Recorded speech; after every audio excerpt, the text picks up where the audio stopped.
Hello, this is Todd from TT Bike Fit, and today we're going to talk about, not about bike fit, but about running style and running technique in Ironman and marathon. And all the hours I've spent out on the Queen K filming the athletes running, it's become clear to me that there are really two distinct running techniques that we see out there, and that, at least among the women, that we see runners who use both techniques at the top of the sport, putting down some of the fastest marathon times that have been seen in Ironman.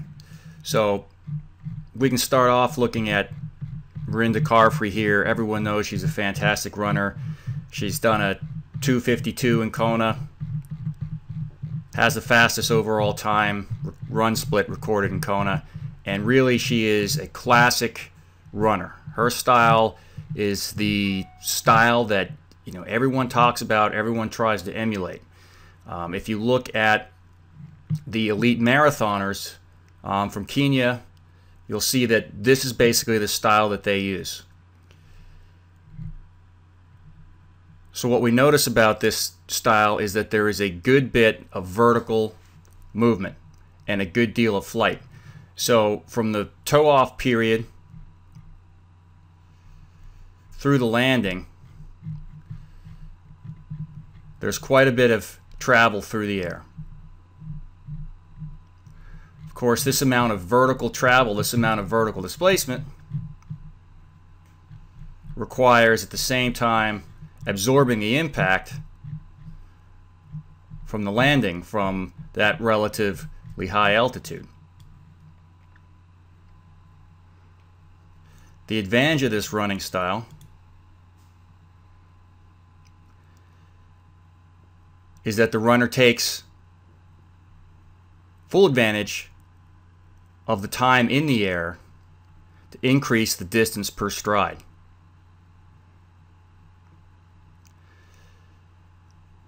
This is in fact something that becomes absolutely necessary at certain run speeds. This is why you will see the elite runners always running with this style, because for them to move at 5 minute per mile or faster paces, the only way it's possible to do that is to fly a certain distance per each stride. So I like to call these runners, these classic runners, the gazelles, because their style does mimic that of a gazelle when they run, in that there's just a lot of flight and a lot of resilience and a lot of bounce. And this somewhat flies in the face of, you often hear in general, general running technique advice, which you see everywhere, and there's plenty of people spewing it out these days, and that, well, you shouldn't try to go up and down much. Well, clearly there's a good bit of vertical travel in runners like this. In fact, it's absolutely necessary when we talk about the physics of running. It's absolutely necessary to get some vertical movement and some vertical velocity for the runner to travel this far in the air, to cover this much ground while airborne. Now, so what about the other running style? Well, I call these runners gliders. And you'll see that these runners have more of a skating motion.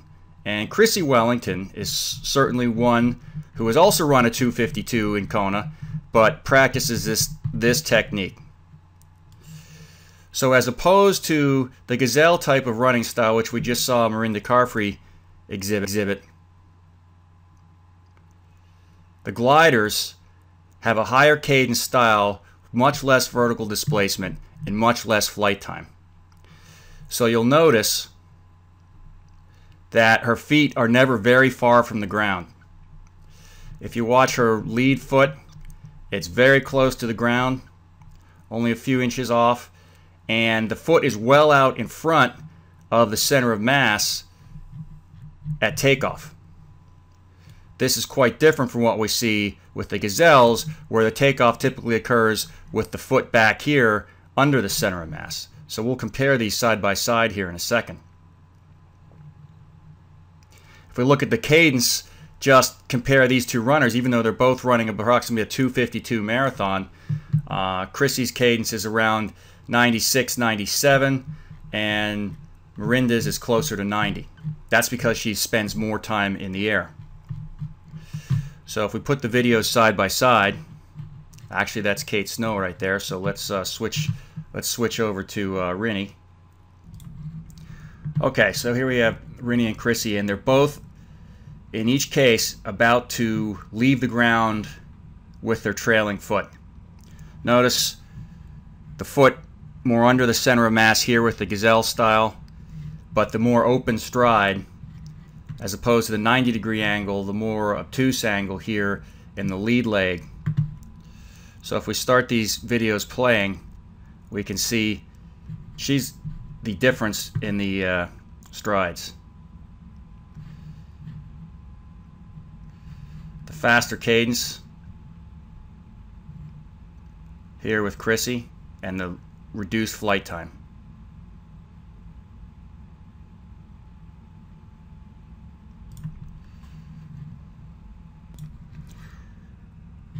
The fastest run split this year was Sonia Tazik from Germany, and she's a classic glider. She was the only woman to go under 3 hours this year under tough conditions. Once again, we can see she exhibits the classic traits of this type of running style. Feet hardly leave the ground, very little flight time, and a very open stance at the moment of toe off. Very little vertical displacement as well, and a relatively high cadence in the mid to high 90s. Once again, we look at it from behind. Foot barely off the ground, lead foot. Time of toe off, lead foot well out in front of the center of mass, very open stance.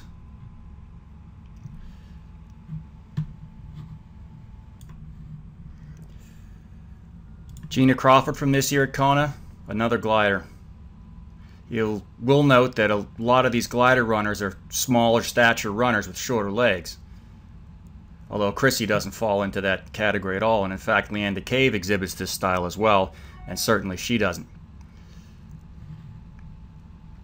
So we really do see quite a few top female Ironman runners using this style.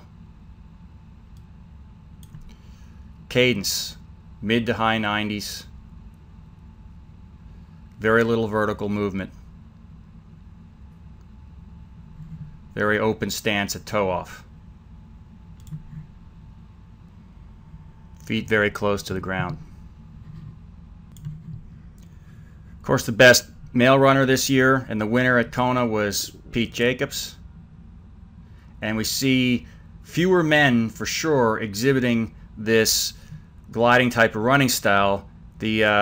Most of the better men runners tend to show the gazelle type style, which we see Pete Jacobs here exhibiting, similar to Miranda's style, in that at toe off we see the front foot under the center of mass, we see the 90-degree bend in the front leg, leading with the knee as opposed to leading with the foot, and a good amount of flight and vertical oscillation with each stride. And we have some even extreme examples from this year. Faris Al Sultan, clearly a gazelle kind of runner,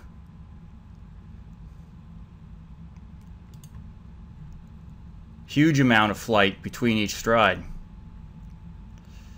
but sort of shattering some of the assumptions about cadence.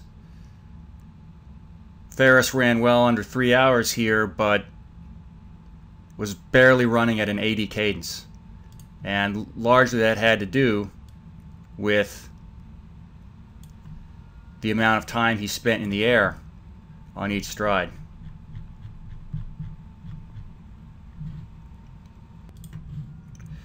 Now, there was at least one man in the top pros who was exhibiting the gliding running style, Jeremy Jerkowitz. He ran a 2:56, which was pretty competitive this year. And much like the other gliders we've looked at, higher cadence over 90, very open stance at toe off, or it's leading with the foot as opposed to leading with the knee, and relatively little vertical displacement.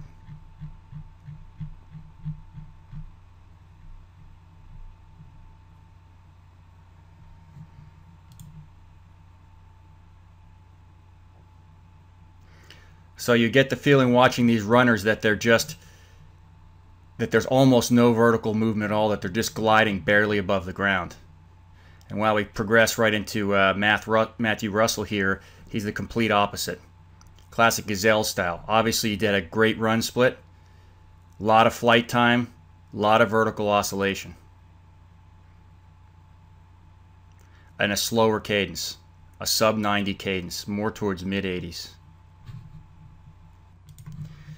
Now, if we look at even at 70.3, Kate Snow has shown herself to be one of the better long course runners out there for sure, having pulled off a 2:52 in Kona as well, and some blistering times on 70.3 courses.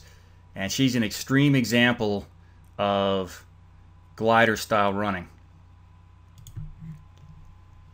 Once again, very little vertical oscillation. Very open stance, very open stride.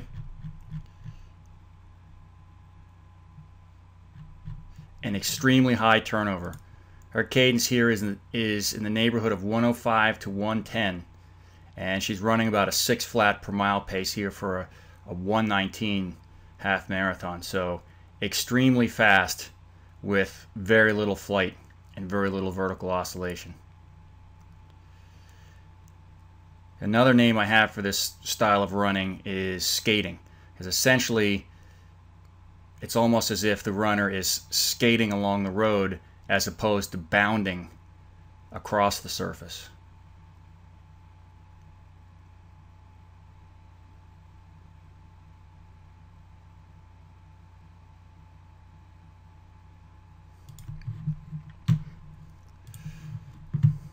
Very distinct comparison here if we look at Kim Loeffler in the same race, who also had a very fast time, 122, but slightly slower, and she did it with the classic gazelle style. A lot of vertical oscillation, a lot of flight, take off with the front foot under the center of mass.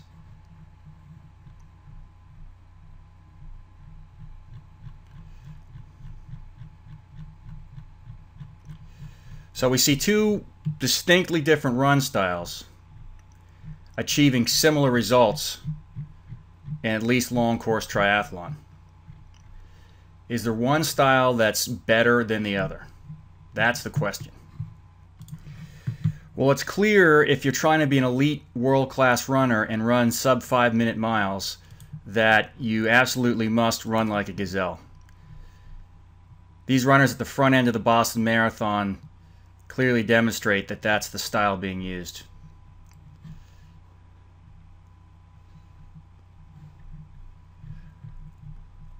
Huge amounts of flight time here. Take off with the lead foot under the center of mass. Lots of vertical oscillation. 4 to 6 inches of vertical travel.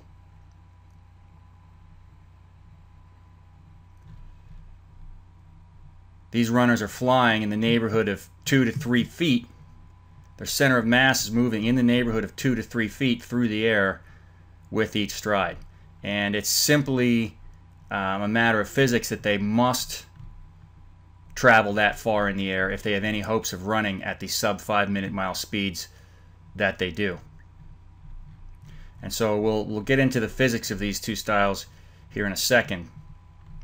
But there's absolutely no question at all that once you get down to a certain pace, and we hypothesize that that's somewhere, right around the 6-minute pace, it becomes nearly humanly impossible because of the cadence required to use a gliding running style to go much faster than 6 minutes per mile. And so you get down to these styles and you certainly need to run like a gazelle. So if we whip out our handy dandy spreadsheet here and look at cadence versus pace minutes per mile, and then look at the distance required per each stride, if you want to run a 6-minute mile, you need to run that close to 110 cadence that we saw Kate Snow doing if you're only traveling about 4 foot a step. And that's about what we find that these gliders are doing. We'll get more into that in a minute. We know that race walkers, studies of the race walkers have shown that they fly, they're theoretically not allowed to fly at all, but they do fly a tiny little bit per stride. But the men go about 4 feet per stride, and their turnover is something around 105. That limits them to around 620 to a 630 pace, being where the world record times are in race walking. When you get down in the 5-minute area, if you want to have a cadence that's even reasonable, you got to be traveling well over 5 feet to 6 feet per stride, and the only way to do that is to travel a couple of those feet in the air. So although this isn't a scientific study by any means, we looked at about 15 or so of each of these types of runners and looked at their stance time versus their flight time. And the glider group had a flight time on average of about 0.1 seconds, whereas the gazelles have a flight time in the 0.16 to 0.17 seconds. So about 1.5 to 2 times the time spent in the air that the gliders do. Their cadence of the ones we looked at actually averaged only at 88. And we find that the world-class guys, the elite runners, the Josh Coxes, the Ryan Halls, the Kenyan marathoners, tend to be right at about a 90 cadence. We find with the gliders, however, a cadence in the mid to high 90s with some well over 100. The difference not being the stance time, we see the stance time in the two groups is pretty darn close, the average stance time. It has to do with the flight time being much shorter with the gliders. So the average flight distance is about a little over a foot, about 15 inches with the gliders, and a little over 2 feet with the gazelles. And the physics of running and projectile motion describes why this is so. So one of the big differences between the motion of the gliding runners and the gazelle runners is the fact that the gazelles have some vertical velocity, some upward velocity on takeoff. The path that they travel while in the air resembles that of a projectile shot up at a shallow angle, so that after the rear foot leaves the ground, they actually gain another inch or two of altitude before returning to the ground. The gliders, however, are at their highest point on toe-off and essentially fall to the ground as they are flying through the air. So they have some forward velocity, obviously, but the amount of time they spend in the air is just essentially the amount of time it takes them to more or less fall from their back foot to their front foot. And simple physics reminds us that vertical and horizontal velocities are completely independent of each other. So the amount of time a runner is going to spend in the air has absolutely nothing to do with how fast he is traveling or what his pace is. It only has to do with the amount of vertical velocity on takeoff, because the runner is fighting in the vertical direction, fighting the acceleration of gravity. So however much vertical velocity there is will project the runner up, and then he will turn to the ground with the same velocity they left the ground as far as the vertical motion is concerned. So clearly the gazelles have more force applied in the vertical direction to give them this increased vertical velocity and this gain of altitude between each stride.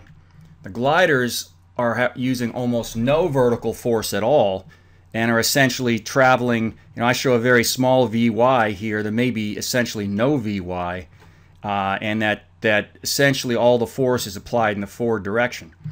So what I'm getting at here is that the glider style may well be a more efficient running style, at least up to certain speeds. This vertical motion requires some amount, the vertical motion of the gazelles requires some amount of energy expenditure and force in the Y direction, whereas there's none of that being used with the gliders. Now, the payback for this is the gliders have to have a faster turnover rate to run the same speed as the gazelles. So the question is that more efficient than using the extra energy required to have the projectile vertical motion here? And that's something that's certainly a subject for further study. It's certainly possible that that much of the vertical force, vertical motion, vertical velocity in the gazelles is obtained through spring action, and that it's not an active muscle force contraction, but it's essentially the springing back of the connective tissues. The gliders certainly aren't exhibiting that at all, and then they don't need it. And now maybe that's what separates the gliders from the gazelles. It may be a physiological difference, but I think when you're talking about an age grouper, that there are some interesting implications here. And what I mean by that is if you're really only trying to run between 7 and 8 minutes per mile, and certainly for just about any age grouper, running a 7-minute pace in an Ironman would be pretty outrageous. For women, obviously, it puts you in the pro ranks for the most part, and still would be excellent for men, and even down to 7:30 certainly. And so, if that would be a great result, then you really don't need to travel that far per stride if you have a reasonable turnover rate. You don't really need to fly through the air like Marinda does or like the elite marathoners do. You just need to turn over, say in the low to mid 90s, and travel about 4 foot per step. Now, just with some fairly big walking steps, you can travel 3 feet. So you need to get about a foot in the air. And that's essentially falling off of the back foot, as we talked about in the physics section, and extending that front leg, that front foot forward, getting that swing, which essentially drags your center of mass about a foot forward as you're extending out front. So I'm hypothesizing here that this gliding running style may be a better way for most age groupers who are doing long course, and perhaps many pros, at least in the women's field, to be running. If you don't have the naturally gifted resiliency, bounce, etc., that these classic beautiful gazelle runners have, well, maybe you should be focusing on gliding, working on that turnover, and moving from foot to foot. And perhaps you find, and I am guessing again, this is a topic for further study, that you will find that this type of a running style requires less energy and is a more efficient running style once you get adapted to it.